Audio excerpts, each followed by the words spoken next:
कटे दिन रात हो, अब का बनेलू अनजान। पैबू कके का जिंदगी जियान हो, अब का बनेलू अनजान।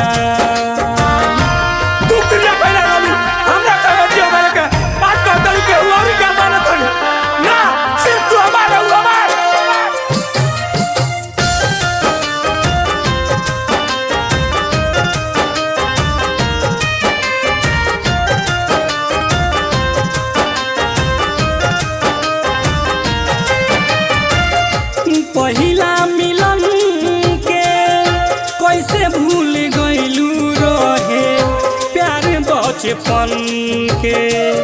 तेरा से अच्छा तू हमरा दिल में खंजर मार डाले तू। होके जुदा तहसे जी नहीं पाई बुझान, कहिले कसम से लागे निकल जाई मोर जान हो, लागे निकल जाई मोर जान।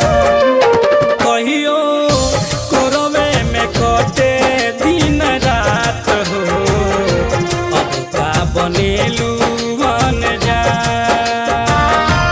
सब भुला गेलू प्यार के ऊपर जो तू वादा कसम क्रिया खइले रहलू, आज तू आपके बात रुकिए के ना अब जा।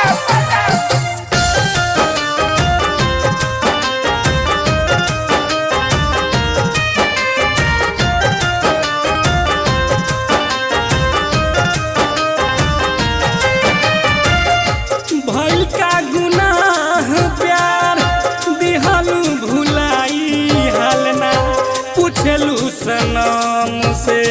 कदसी ना चिर के दिखाती तक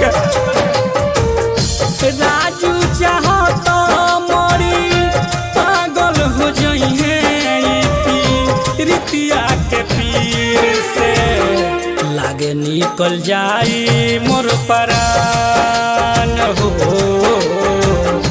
लागे निकल जाई मोर जान।